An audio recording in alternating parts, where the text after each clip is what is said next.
Hi అండి, బాగున్నారా అందరూ? ఓకే, ఇవాంటి బ్లాగ్ ఏంటంటే పూజా సామాన్లు శుభ్రం చేసుకోవటం అండి. ఈ పూజా సామాన్లు శుభ్రం చేసుకోవటం చూసారా, శుభ్రం చేసి పెట్టాను, కనపడుతున్నాను, శుభ్రం చేసి పెట్టాను.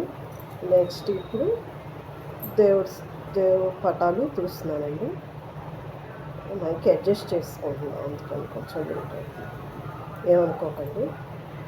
ఓకే, మైక్ పట్టుకొని శుభ్రం చేయడం కుదరదు కదా, అందుకని మైక్ అడ్జస్ట్ చేస్తాను. ఓకే అండి, అందరూ ఎలా ఉన్నారు? బాగున్నారా? అందరూ బాగున్నారని అనుకుంటున్నానండి. శుభోదయం అండి. ఇది రేపు అప్లోడ్ చేస్తానండి నేను. ఇది ఇప్పుడు ఇవి శుభ్రం చేయటం. ఈ దేవుడి పటాలకి బొట్టు పెట్టేటప్పుడు శివలింగానికి కానీ శివుడి పటానికి కానీ కుంకుమ తగలకూడదు అని చెప్తారు. ఎంతవరకు నిజమో నాకు తెలియదు, కానీ నిజం అంటే కుంకుమతో శివుడికి అభిషేకం కూడా చేస్తాం కదండి. మన రుద్రాభిషేకంలో భాగంగా కుంకుమతో కూడా అభిషేకం చేస్తాం కదా. అది ఎంతవరకు నిజమే కొంచెం కామెంట్ చేయరా? మీరందరూ కొంచెం నన్ను ప్రోత్సహించి లైక్ చేసి షేర్ చేసి సబ్స్క్రైబ్ చేస్తారని ఆశిస్తున్నానండి. నేను దేవుడి పటాలు 4 ఉన్నాయని చూస్తున్నారా? నేను దేవుడు రూమ్లో కిక్కిరిసినట్టు పెట్టనండి. ఓన్లీ ఒక్కో దేవుడికి సంబంధించిన ఫోటో ఒక్కోటి మాత్రమే నేను పెడతాను. లైటింగ్ తగ్గదనే ఇక్కడ వెలుగులో కూర్చొని చేస్తున్నానండి. తగ్గకూడదని, లైటింగ్ తగ్గకూడదని.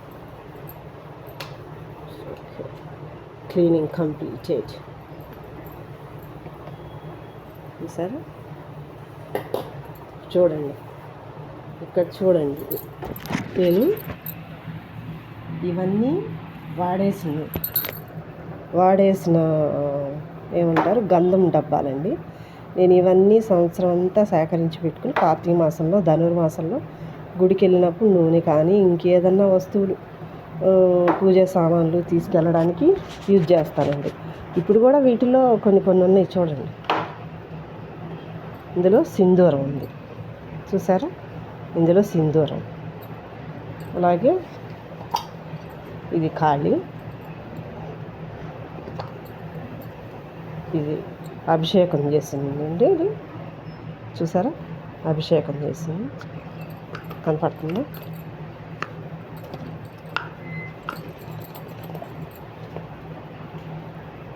చూసారా, అభిషేకం చేసిన విభూది గుళ్ళో పంపించారండి. నెక్స్ట్ ఇది మామూలుది విభూది, చూసారా?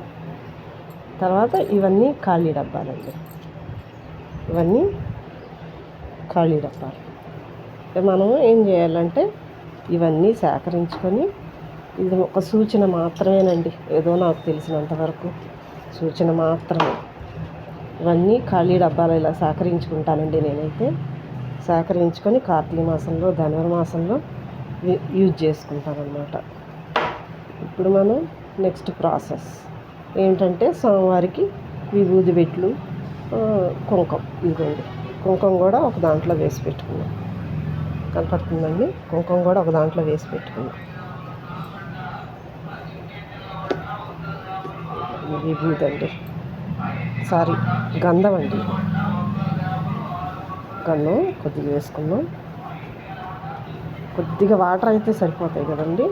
సో వాటర్ జస్ట్ కొంచెం, అంటే ఎక్కువైపోతే గంధం తొందరగా పల్చగా అయిపోతుందండి. చూడండి, స్వామివారికి బొట్లు పెట్టేటప్పుడు మనం ఈ ఉంగరం వేలుతోనే పెట్టాలండి, నాకు తెలిసినంతవరకు, ఏదో నా పరిజ్ఞానం.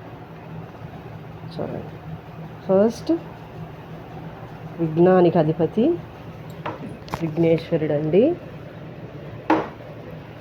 తర్వాత లక్ష్మీ అమ్మవారు, సరస్వతి అమ్మవారు, అమ్మలగన్న అమ్మ అన్నపూర్ణాదేవి, శివయ్య స్వామి, శివలింగం,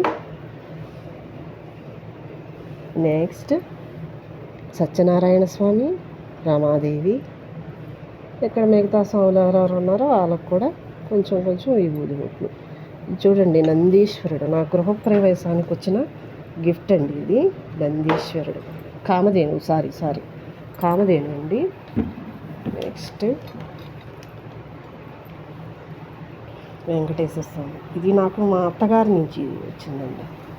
మా అత్తగారి వంశపారంపర్యంగా వస్తుంది ఈ ఫోటో. దీన్ని నేను అలాగే మా అత్తగారి గుర్తుగా దాచుకున్నాను.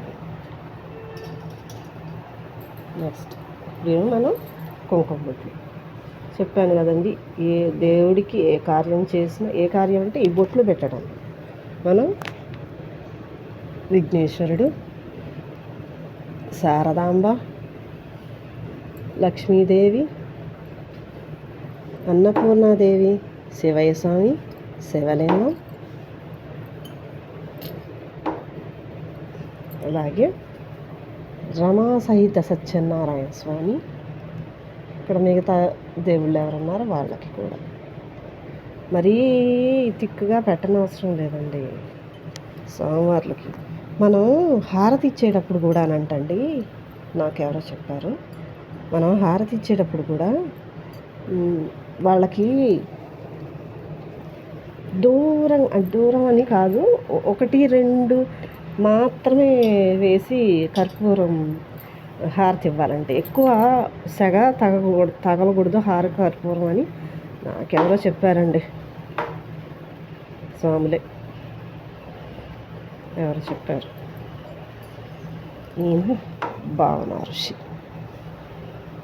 చూసారా, కులదైవం ఫోటో పెట్టుకోవాలంటారు కదా, సో అందువల్ల భావన ఋషి, భద్రావతి సమేత భావన ఋషి. ఇది నా పూజా వ్లాగ్ అండి. మీకు నచ్చిందనే ఆశిస్తున్నాను. ప్లీజ్ నన్ను లైక్ చేసి సబ్స్క్రైబ్ చేసుకోవాల్సిందిగా కోరుతున్నానండి. ప్లీజ్ అండి. ఇప్పుడు మనం పూజా రూమ్ని శుభ్రం చేసుకుని ఈ పూజా పటాలన్నీ అందులో సర్దుకోవాలండి. సో తదుపరి కార్యక్రమం అదనమాట. తర్వాత పూజ చేసుకోవాలి. ఈ వీడియోని నేను రేపు అప్లోడ్ చేస్తానండి. ఈ వీడియో నచ్చితే కనుక కామెంట్ చేయండి, లైక్ చేయండి, షేర్ చేయండి, అలాగే సబ్స్క్రైబ్ చేసుకోండి ప్లీజ్ అండి.